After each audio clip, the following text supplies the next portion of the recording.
ఆంధ్రప్రదేశ్ పాలక కూటమి పల్లకి మోసే డ్యూటీలో ఉన్న ఎల్లో బోయీలు కూడా అవినీతి ప్రవాహంపై మాట్లాడక తప్పని దురవస్థ దాపురించింది. కాకపోతే వారి ఎజెండా వేరు. వారికో డైవర్షన్ స్కీమ్ ఉంది. అవినీతి హెడ్ క్వార్టర్స్ పై ముసుగు కప్పి ప్రవహిస్తున్న మురుగంతా క్షేత్రస్థాయి ద్వితీయ శ్రేణి నేతల మురికేనని చెప్పాలి. అదే చెప్తున్నారు. ఎమ్మెల్యే సారు తగ్గాలి మీరు అనే పతాక శీర్షికలతో అవినీతి కథనాల సీరియల్స్ నడుపుతున్నారు. మంత్రులు, పిఏలు, అలాగే ఓఎస్డీలు తెగబడుతున్నారని రాస్తున్నారు. ప్రతి పనికి రేటు పెట్టి వసూలు చేస్తున్నారని స్థానిక నేతలపై చెప్తున్నారు. జడలు విరబోసుకుని నడివీధుల్లో నర్తిస్తున్న అవినీతి భూతాన్ని దాచిపెట్టలేరు గనక డైవర్షన్ వ్యూహాలపై తెలివితేటల్ని ఖర్చు చేస్తోంది ఎల్లో మీడియా. సాధారణ పరిపాలన శృతి తప్పితే అధికారుల తప్పు, లా అండ్ ఆర్డర్ అదుపు తప్పితే పోలీసుల తప్పు. ఇది ఎల్లో మీడియా వరుస.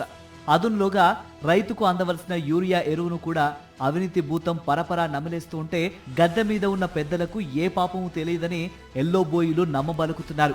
ఇతరుల ఖాతాల్లో పడేయడానికి వీలు కాని ముఖ్య బాగోతాలను మాత్రం అభివృద్ధి కోణంలో ఆవిష్కరిస్తున్నారు.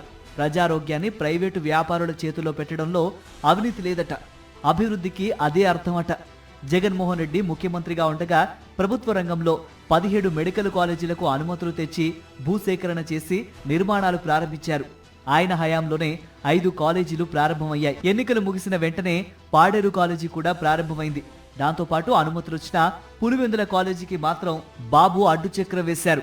అడ్డుకోవడానికి అసలు కారణం ఇప్పుడు తేటతెల్లమైంది. పులివెందుల కాలేజీతో పాటు 10 కాలేజీలను ప్రైవేటు వ్యక్తులకు అప్పగించాలని నిర్ణయం తీసుకున్నారు. అయితే దీని ప్రైవేటీకరణ అనకూడదని సర్కార్ వాదిస్తోంది. పిల్లి కాదు మార్జాలమట. ఈ మార్జాలం మర్మం ఏమిటో తెలుసుకోవాలంటే ప్రభుత్వం తరఫున ఏపీఎంఎస్ఐడిసి తయారు చేసిన పవర్ పాయింట్ ప్రజెంటేషన్ కొంతమేరకు ఉపయోగపడుతోంది. ఈ 10 మెడికల్ కాలేజీల్లో అసలు పనులేమీ జరగలేదని, కేవలం పునాదుల్లోనే అవి ఆగిపోయాయని మంత్రులు, ముఖ్యమంత్రి వాదిస్తుండటాన్ని మనం చూస్తున్నాం. పులివెందుల కాలేజీని తీసుకుంటే ఇక్కడ ఇప్పటికే 418 కోట్ల 20 లక్షల రూపాయలను నిర్మాణం కోసం ఖర్చు పెట్టినట్లు ఆ పీపీటీలో ప్రభుత్వం అంగీకరించింది. క్యాంపస్ విస్తీర్ణం 47.58 ఎకరాలని అందులో పేర్కొన్నారు. దీన్ని ఏటా ఎకరాకు 100 రూపాయల చొప్పున 66 ఏళ్ల పాటు లీజుకిస్తారు. అంటే పులివెందుల కాలేజీ లీజుకు తీసుకునేవారు ఏడాదికి 4,758 రూపాయలు చెల్లిస్తే చాలు. 100 కోట్ల విలువైన భూమితో పాటు 420 కోట్లతో చేసిన నిర్మాణం 66 ఏళ్ల పాటు వారికి సొంతమవుతుంది. ఈ కాలేజీకి కేటాయించిన 150 అండర్ గ్రాడ్యుయేట్ సీట్లలో 50% మేనేజ్మెంట్ కోటా కింద కేటాయిస్తారు. 15% ఆల్ ఇండియా సీట్లు పోను 35% సీట్లు రాష్ట్ర విద్యార్థులకు అందుబాటులో ఉంటాయి. జగన్మోహన్ రెడ్డి సర్కార్ ప్రభుత్వ రంగంలో ప్రారంభించిన కాలేజీల్లో సగం సీట్లను కాలేజీల నిర్వహణ కోసం సెల్ఫ్ ఫైనాన్స్ కోటా కింద పెట్టింది. ప్రభుత్వం నిర్వహణలో ఉన్న కాలేజీల్లో సెల్ఫ్ ఫైనాన్స్ సీట్లకు ప్రభుత్వం నిర్ధారించిన ఫీజు చెల్లిస్తే సరిపోతుంది. కానీ ప్రైవేటు యాజమాన్యంలో అది కుదరదు. ప్రభుత్వం నిర్ధారించిన ఫీజుతో పాటు దొడ్డిదారి డొనేషన్లు, డొంకదారి వసూళ్లు చాలా ఉంటాయన్న సంగతి మనకు అనుభవంలో ఉన్న విషయమే. మరో ముఖ్యమైన అంశం కాలేజీలకు అనుబంధంగా ఏర్పడే ఆసుపత్రులు. 650 పడకల ఆసుపత్రుల్ని ప్రతిపాదిస్తున్నారు. ఇందులో 30% పడకలకు ప్రైవేటు మేనేజ్మెంట్ తన ఇష్ట ప్రకారం డబ్బులు వసూలు చేసుకోవచ్చు. మిగిలిన 70% పడకలపై మాత్రం నియంత్రణ ఉంటుంది. ప్రైవేటు యాజమాన్యాలు ఈ నియంత్రణల్ని ఏ మేరకు పాటిస్తాయన్నది తెలియంది కాదు.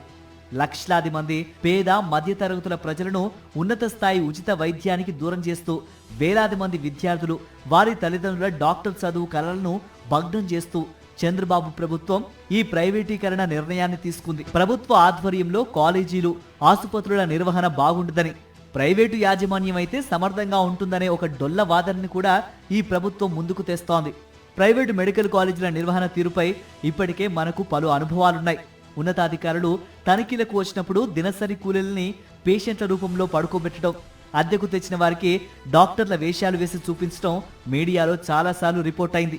మొత్తంగా ఆంధ్రప్రదేశ్లో ప్రజారోగ్యం కుప్పకూలింది. భారత రాజ్యాంగంలోని ఆదేశిక సూత్రాల్లో భాగమైన ఆర్టికల్ 47 ప్రకారం ప్రజారోగ్యం ప్రభుత్వాల ప్రాథమిక విధి. పౌరులందరికీ ఉచితంగానే విద్య, వైద్యాలను అందజేయటం ప్రభుత్వాల ప్రాథమిక కర్తవ్యంగా నాగరిక ప్రపంచమంతా గుర్తించింది.